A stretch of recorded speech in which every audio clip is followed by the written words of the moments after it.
welcome to Brews with Novella and Cruz. I am Cruz, this is Novella. Welcome to the show. Today we'll be drinking beer as usual, typically craft beer. Why don't you go ahead and tell them what we'll be drinking? Per use craft beer. I think it would be fun for us to do an episode where we just get a bunch of different generic beers, a little domestic, that's the word they use? Shotgun them all? Yeah, just show them what we can do. No.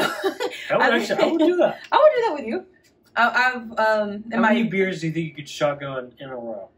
I'm not really sure. We actually had this conversation not too long ago with a group of my friends where my cousin pointed out, he said he was with these younger boys and they were all, oh, we can do this. And so he showed them what's what. And he goes, and they were all really impressed by it. He said, but honestly, if my cousin Lindsay was there, she's even more, it's like, that's bad. Like, I should not be that person.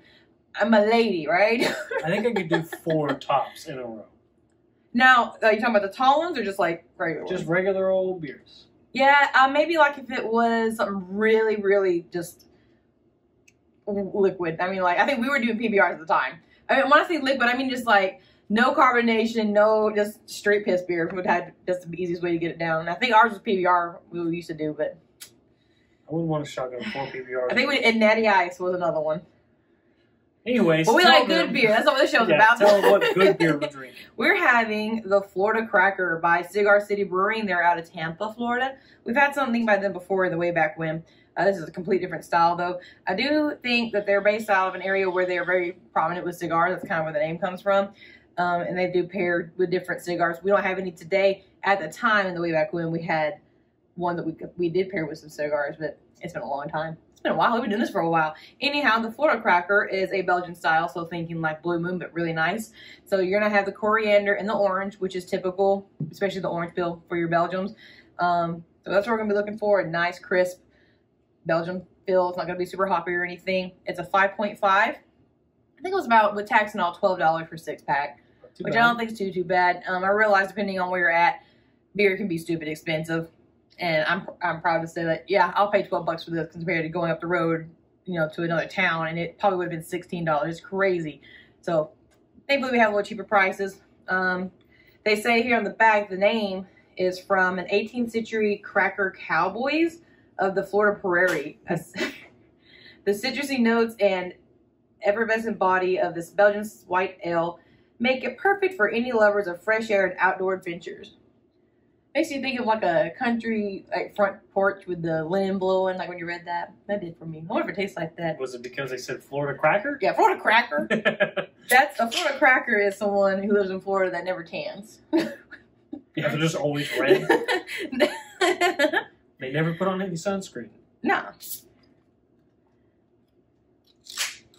I can picture like a saltine, like a little saltine cracker. And I'm wondering, too, if it won't have that kind of feel to it, like a crackery, kind of buttery feel. We'll see. He's going to find out. Crush that. Oh, you crushed it. It's got a nice light color that you would expect. Kind of golden. I haven't even got up to my nose yet. I don't know if it's supposed to, but it smells sweet. I can't smell anything. Well, no one's surprised by that. I'm guessing it's the coriander, but it's just kind of similar to a cinnamon, if I'm not mistaken, correct? It's supposed to be like a kind of a little bit of a spicy, sweet smell, taste too. That's what I was smelling as I was pouring. I didn't even get up to my nose yet, and you can kind of smell it already. It smells really nice. It does have a citrusy feel coming in the nostrils. It smells like leather. Well, hey, cowboys. That's what it said. I don't think that's what it's going for. Yeah, they were going for it. Mine's got a nice little bubbly head on it. Yours got just potato words. Before I tasted it, I was giving it a look. It's got a lot of carbonation bubbles just running all over the place. Definitely get that spice.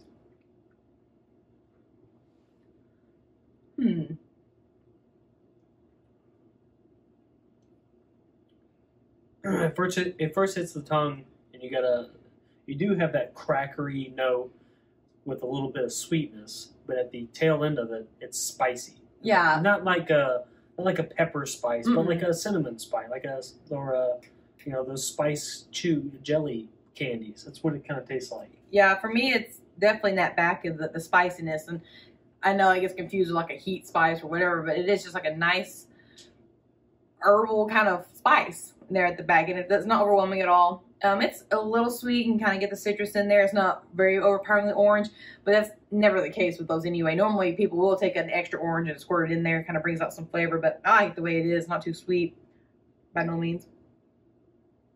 It's kind of like a little bit of a funky smell, but it does not taste funky like some of the other beers you have. When you smell that funky, it tastes funky. It's not like that at all. My take on this beer, it's not particularly one of my favorites. I don't really get a lot of the citrus in it. I was really hoping for that. I was hoping for like a nice bright citrusy taste, but being in Belgian style, I kind of get that. You know, you get a lot of crackery notes in Belgians. I'd probably give this one about a 6 out of 10. That's on personal preference. This isn't something that I would go and grab from the store ever again, probably. But if you're into that sort of, it does have a nice thick feeling with being light at the same time. So it's easy. It goes down very easy, but it's a heavy feeling beer. So yeah, I was gonna say like it seems kind of contradictory because it does have that airy. I get what they're talking about with the front porch feeling. Like I could totally sit on the front porch, you have that wheel breeze blowing. I get words out in a second, and you're just sitting there enjoying this, drinking it. It's light enough. To me, it's not crisp enough to be like a summer drink, but like just a nice little gentle breeze on the front porch. I can get that. It's not overwhelmingly flavorful, and I think for us that problem comes in because we drink a lot of super sours and like really dark, heavy black beers. So it's like maybe this is perfect for someone who's right down the middle though, as opposed to people who drink really strong flavors all the time. Maybe you're so somebody if you just want something just chill and sit back, it'd be perfect. Maybe you're somebody who's just wanting to get into craft beer. This is a perfect beer to start off with. A perfect beer. Yeah, it's not overwhelming in any which way. Any of the heavy porters or, you know, stouts, things of that nature. Cigar City Brewery. What is it called? It's the Florida Cracker. And the more you drink it, the more like, I don't know if their intentions was to be like a cracker, but like that one just now, the bit of the sweetness in the back reminded me of, and it kind of probably gross sound like this, it reminded me of when you chew up a cracker, that little bit of sweet that it releases. That's what I just now tasted after I've been drinking it for a little bit. So yeah, I could definitely have it. It would be like eating some saltines outside. Nice little picnic or something for sure. It's not going to blow anybody's minds if you're wanting to like have a craft beer showing, but it's good.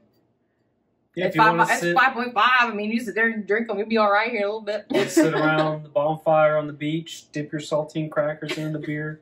Well, yeah. It's fine. It's fine. Fight off some alligators. Oh, man, save your dog. Yeah. A cracker and a beer hanging out. Why don't you send them to the new website and also tell them how they can donate to the beers.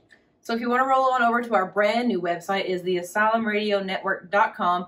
There's going to be little tabs all across through there that you can click on, check out. One specifically will be the blogs where you can see written versions of our reviews on beer as well. And our content is all listed below too. You can click on that, find more videos like this one if you enjoyed it. And then our new Patreon is also under the same name, the Radio Asylum Network. And you can donate your money so you can help us out and drink all the tasty beers.